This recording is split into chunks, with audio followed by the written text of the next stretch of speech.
Сыр бұл жасырылған немесе жасырын нәрсе. Бұл құпия. Әлде нәрсе кәдуілгі адамның түсінігінен әріде жатыр.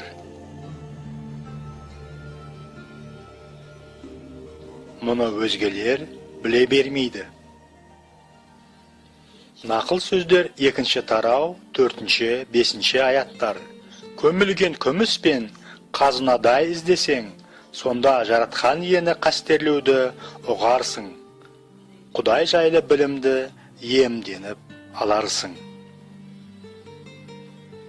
Жарылқану құпиясы.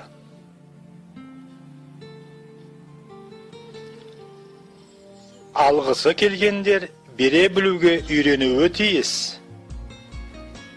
Әрбір адамда азды көпті әлде бір нәрселер бар.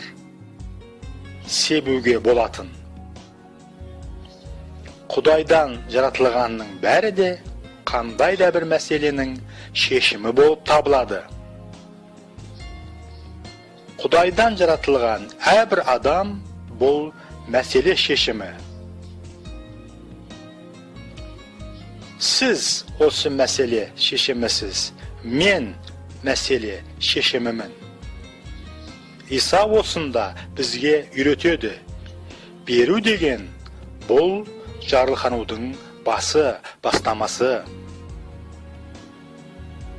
Сіз ақиқат пен сенімде тұрып, берген кезіңізде, яғни тек Құдай үшін берген кезіңізде, сіздің айналаңыздағы адамдар сізге бере бастайтын болады.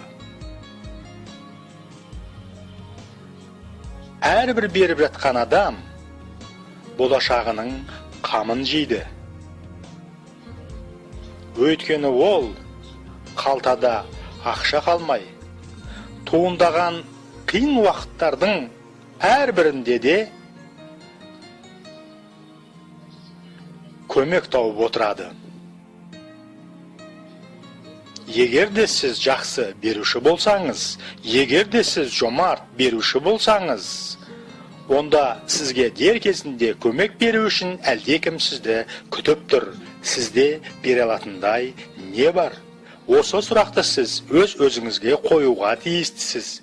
Өйткені сіздегі бардың барлығы да бұл Құдайдан келген. Біздің атқарар ісіміз бұл Құдайдың жомарт қолынан қабылдап алғанымызды,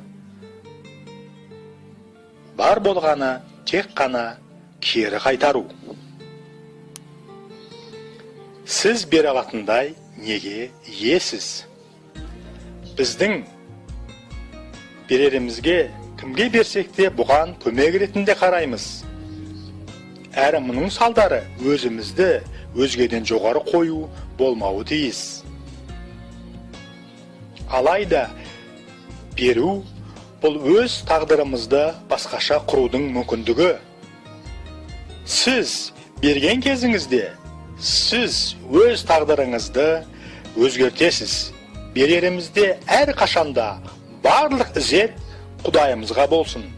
Біздің осы татуларымыз арқылы осыны көршіңізге айтыңыз.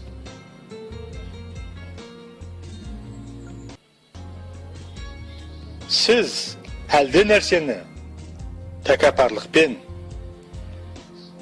және менмендікпен берсеңіз, онда өзіңізді даңқтап, ал Құдайды абыройсыз қалдырып жатырсыз. Шынайы мәсіхшілер беруге келгенде бұған Құдайдан алған тапсырма ретінде қарауы керек.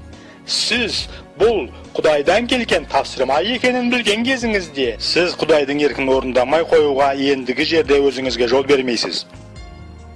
Біз бере отырып белгілі бір құрбандықты жасаймыз.